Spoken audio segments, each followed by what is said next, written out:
नमस्कार दोस्तों, स्वागत है भाई आप सभी का इस वीडियो में। दोस्तों आज मैं आपके लिए इंडियन लेटेस्ट मीडिया का एक वीडियो लेकर आया हूं। ये वीडियो पाकिस्तान को लेकर होने वाला है, इसलिए इस वीडियो का कोई भी पार्ट स्किप बिल्कुल भी मत करना। इस वीडियो को देखने के बाद आपका मूड एकदम फ्रेश होने वाला है। तो चलिए फिर देखते हैं वीडियो में आगे इंडियन लेटेस्ट मीडिया क्या बोलते हैं। अगर आपको इंडियन लेटेस्ट मीडिया का वीडियो देखना है तो उसका लिंक इस वीडियो के डिस्क्रिप्शन बॉक्स में अवेलेबल है। आप इस वीडियो को देखने के बाद उनके चैनल को एक बार ज़रूर विजिट करना, वो काफ़ी अच्छे वीडियो बनाते हैं। पाकिस्तान की नुमाइंदगी वजीर आजम शहबाज शरीफ साहब कर रहे हैं। ओके, इस बार जो जंग हुई थी उससे नजर आ गया है कि ये सिर्फ कश्मीर तक, लाइन ऑफ कंट्रोल तक महदूद नहीं रहेगी। It's going to go beyond into the rest of both countries. India को इस चीज को बहुत केयरफुली देखना है कि वो क्या करने जा रहे हैं। This time it has been in the international border, and now in the future even it will not be restricted to the disputed territory. It would come down to the whole of Pakistan. Rather, the cities were targeted first and the international border and the line of control were targeted later. So this is a very dangerous trend. यो हिला डाला ना। अगर हम बात करें पाकिस्तानी वजीर आजम शहबाज शरीफ की आलिमी रहनुमाओं के साथ उनकी मुलाकातों की जो तस्वीर आई हैं, फुटेजेस आई हैं, सच पूछें दिल खून के आंसू रो रहे हैं। ये है हमारे लीडर। हमारी रेल तक हमने जाम कर ली थी, हमारी बिल्लियां भी जाम कर ली थी, बंद कर दी। 70% इंडिया दे रहे हैं आप, लेकिन इनको इंडिया के लोगों को होश ही नहीं, इतने पागल लोग हैं। गोबर फरा कत भेजे में बिकॉज इंडिया फैसला कर रहा है इंटरनेशनल बॉर्डर को जाना है। भाई अब हमने जाना है, अब पाकिस्तान के अंदर हमला करना है। अब डिस्प्यूटेड एरिया से बाहर गेम निकल गई है। अब बात होगी लाहौर की, दिल्ली की। ये हैं हमारे नुमाइंदे जिनकी बॉडी लैंग्वेज देखकर इन्हें आप देख लें कि कोई मिस्टर बीन से तशबीह दे रहा है और कोई इन्हें चार्ली चैपलिन करार दे रहा है, जो कि अफसोस की बात है हमारे लिए। सामने आ गई है कि बलूचिस्तान इस वक्त भारत की प्रॉक्सी वार का मरकज बन गया है। बलूचिस्तान के एक शहर है सोराब, और इस शहर के ऊपर BLA के दहशतगर्दों ने किया है हमला, और इस हमले के दौरान थाने, बैंक और दीगर सरकारी इमलाक को जला दिया गया है। सरकारी गाड़ियों पर और असले पर कब्जा भी किया गया है और कई सरकारी गाड़ियों को जला भी दिया गया है। तो he needs compensation, he needs a victory. उसको एक और जंग चाहिए। एक ऐसी लड़ाई है पाकिस्तान और हिंदुस्तान की जिसका कोई वाज़ेह अंजाम नज़र नहीं आ रहा, और ये खदशात मौजूद हैं कि आने वाले दिनों में मज़ीद ये कशीदगी बढ़ेगी। जो ये आए हैं वो इस कदर इतनी खौफनाक है जिसकी वजह दुनिया आज तबाही के जाने तो खड़ी है, और उसकी वजह ही से ये जो कुछ भी दुनिया में आफतें आ रही हैं वो उनकी आहें और सिस्कियाँ हैं। आलमी सतह पर जगहसाई हो रही है। इंडियन मीडिया जो कि तनकीद का मौका नहीं जाने देता, पाकिस्तान पे तनकीद जब भी करनी होती है वो आगे आगे होते हैं, वो हमारे वजीर आजम की वीडियो शेयर कर रहे हैं। तो होगा यार, पाकिस्तान का इतना कार्टून PM है कि मेरे फिजा बेबी भी मजाक बना रही है।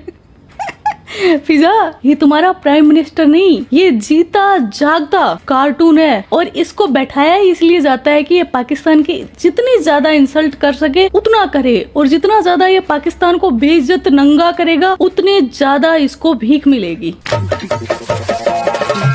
इसके ऊपर बाइस फख्र है। IT हो, इकोनॉमिक हो, मैन्युफैक्चरिंग हब हो, हर जगह जो है इंडियन लोग या इंडिया डोमिनेट करता हुआ दिखाई दे रहा है। और वही पाकिस्तानी PM की भिखारियों को कौन पूछता है? भिखारी को कौन पूछता है? This is the first time it has been held in abeyance, despite our offers of impartial and independent investigations. This is an existential threat to Pakistan because you know we are an agrarian society. ये crisis हमें वहां ले जाएगा जहां पे हम शायद सोच भी न सकें। तो मोदी साहब ने फैसला करना है, पाकिस्तान ने कोई फैसला नहीं करना, क्योंकि ये फैसला उनका है। कहीं ना कहीं भारत ये कोशिश कर रहा है कि चाइना से रशिया को डीकपल करा जाए। ऐसे ठीक है जी, इसलिए एक झड़प और होगा। अब देखिए, अगर ये जंग आ गया हिंदुस्तान के साथ, मैं आखिर में कहता हूँ, अगर ये जंग हिंदुस्तान के साथ आ गया, जो कुछ लोग कह रहे हैं कि कभी नहीं आएगा, छोटा कन्वेंशनल वॉर होगा, उसके बाद खत्म हो जाएगा। No, it can get out of hand.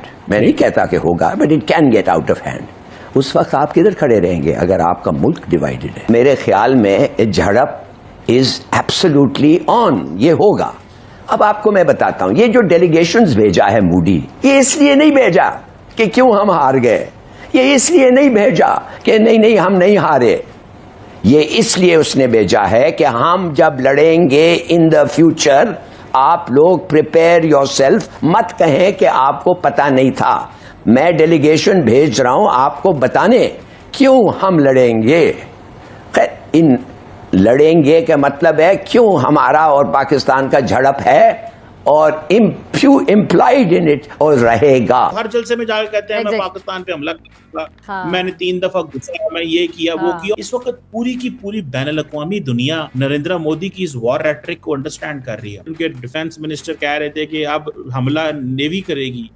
ये दुनिया में कौन सा ऐसा मुल्क है जो खड़े हो गई ये कहता है हम पाकिस्तान पे अब हमारी नेवी हमला करेगी, एयरफोर्स हमला करेगी। आपने कभी देखा पाकिस्तान की मिलिट्री लीडरशिप को ऐसे बोलते? कभी पाकिस्तान की पॉलिटिकल क्लास को? हमारी आपस में यहाँ पे रोज लड़ाइयाँ रहती हैं और मेरा तो मसला ये है कि हम सबसे ज्यादा the most inward looking nation है।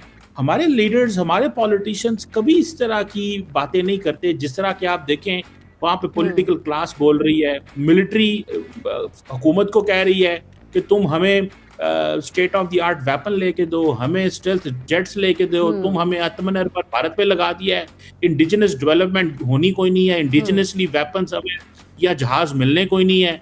सो आपको क्राइसिस नजर आ रहा है भारत के अंदर और ये सिर्फ इस वजह से है कि नरेंद्र मोदी साहब अपने पॉलिटिकल ऑब्जेक्टिव्स चाहते हैं। देखिए मोदी नेतन्याहू से क्या मांगता है? वो हैरॉप मिसाइल्स तो वो ड्रोन्स तो चलो ठीक है, वो F-35s मांगता है, वो F-35s और सोफिस्टिकेटेड मिसाइल्स मांगता है। खरीदेगा ये F-35s और ट्रंप इसको खुशी से बेचेगा, मगर इस वक्त जल्द 3-6 महीने में ये नहीं हो सकता। तो लिहाजा मेरा अपना ख्याल ये है कि इस इंडियन कलर्स में F-35 aircraft with Israeli pilots अगले जंग में हिस्सा लेंगे। ठीक है, अब आ जाएं इस बात पे कि फॉरेन रिलेशंस। देखिए कहने की बात यह है कि अफसोस से ये मोदी को किसी ने सपोर्ट नहीं किया। नहीं, गलत बात है। 3 मुल्कों ने सपोर्ट किया मोदी को एक लिहाज से। जब आदमी बोलता नहीं है ना, वो भी चुप होता है। GCC मुल्कों से वो कह सकता है कि मेरा ये है, प्लीट करो। So what I am saying is बहुत सारे एस्पेक्ट्स हैं जो अब डेवलप हो रहे हैं। अब हमारे पास जो असला है, हमारे पास बहुत बड़ा तादाद में असला है जो हम बताने नहीं चाहते। अभी तो ये एक चटान का भी है, एक टीजर दिखाया था, 1.8 भी नहीं हमने दिखाया जी। तो अभी अच्छा, ये लेकिन ये जो आप कहते हैं ना कि हमने नहीं दिखाया, तो इसमें एक बात है। देखिए अमेरिकी सदर का वो जुमला भी पकड़े आप, वो कह रहे हैं कि पाकिस्तानी कौम हैरत अंगेज चीज बनाती है और बहुत ज़हीन है। इसका मतलब है कि वो फोकस करेंगे अब कि हम क्या क्या कर लेते हैं। वो एक अलग सवाल है। वो मैं बहुत से दानिशों से पूछा जी, मुझे साहब से पूछा, इनसे पूछा, तो बड़ा डिप्लोमेटिक जवाब देते हैं जी। मैंने भाई अगर देखिए आपने बरतानिया फ्रांस की जो टेक्नोलॉजी थी उसको रोका आपने, जो मिसाइल मारे ना हमें 9 मुकामात पर जी, बरतानिया मिसाइल बहुत खतरनाक मिसाइल है वो, जो आपके यहाँ गाड़ी में जैसे नुकसान किया हमारा, और जैसे हमारी जो नूर खान बेस को भी जो रनवे था उसको नुकसान पहुंचाया, लेकिन वो रिपेयर हो गया है 4 दिन में, कोई बड़ी बात नहीं हुई। उस पर ज्यादा गया उनका अमरीकनों का जी, हमने उनको वहां पर रिसीव किया। तो वो मसला नहीं है, लेकिन हुआ तो सही ना।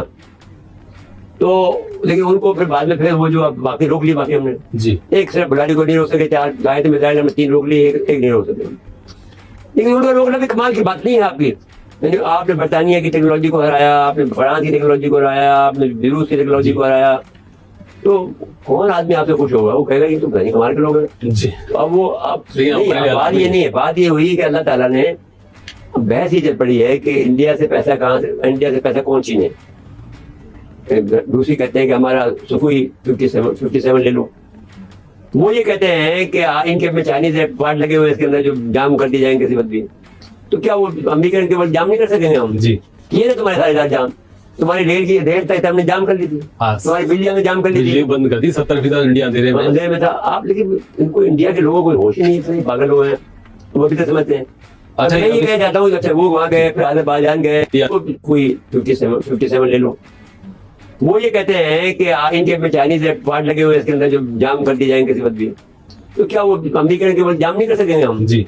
ये ना तुम्हारे सारे जाम, तुम्हारी रेल तक हमने जाम कर दी थी, तुम्हारी बिजली में जाम कर दी थी, बंद कर दी, 70% इंडिया अंधेरे में था आप। लेकिन इनको इंडिया के लोगों को होश ही नहीं है, पागल हुए हैं, वो भी तो समझते हैं कि नरेंद्र मोदी ने यह फैसला किया है कि अगर इंडिया के अंदर हमला, किसी ने दहशतगर्दी का हमला किया तो 2 न्यूक्लियर मुल्क लड़ पड़ेंगे। और व्हाट इफ अगर पाकिस्तान के अंदर दहशतगर्दी का हमला होता है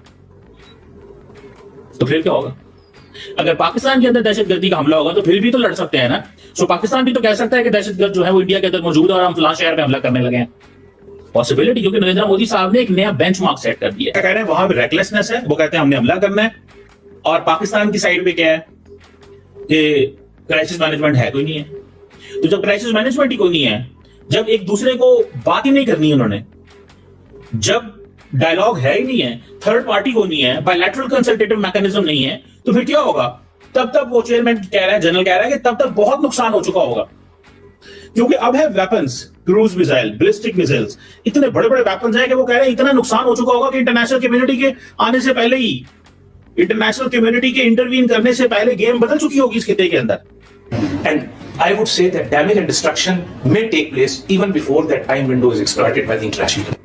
So वो कह रहे हैं वो टाइम विंडो वो तो पता नहीं वो कब एक्सप्लॉइट करेंगे, हम उस वक्त तक एक दूसरे का बहुत नुकसान कर चुके होंगे। So Pakistan is warning India and Indian people, Pakistan is basically sensitizing Indian people कि आप अब देख लें आपकी गवर्नमेंट ने क्या फैसले करने हैं, आप देख लें कि आपकी गवर्नमेंट ने क्या फैसले करने हैं। अगर आपकी गवर्नमेंट ने यही फैसले करने हैं तो फिर देन आप तो समझ आ जाएगी कि what's going on here and what's not going. So मुझे लगता है कि things are not going to be good. चीजें को इतनी आसान नहीं है, चीजें को इतनी आसान नहीं होंगी। अब लड़ाई जो है वो एक बड़े पैमाने पे होने का खदशा है, और मुझे जाती तौर पे ये लगता है कि it's going to be very very destructive, बहुत डिस्ट्रक्टिव होगा सब कुछ। This is what I understand, this is what I understand, मुझे ये लगता है।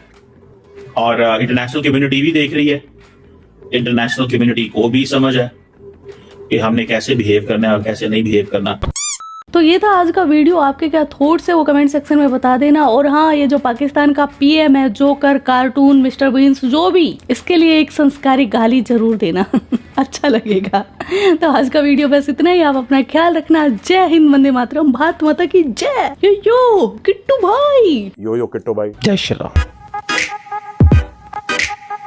तो दोस्तों वीडियो ख़त्म हो चुका है। आपको ये कॉमेडी वीडियो कैसा लगा है मुझे कमेंट करके ज़रूर बताओ। अगर आपको ये वीडियो यदि पसंद आता है तो भाई वीडियो को एक लाइक करके चैनल को सब्सक्राइब करो, क्योंकि मैं आपके लिए इस चैनल पर ऐसे ही नए नए वीडियो लेकर आते रहता हूँ। तो चलिए फिर मैं मिलता हूँ आपको फिर किसी नए वीडियो के साथ। तब तक के लिए धन्यवाद। जय जवान जय किसान।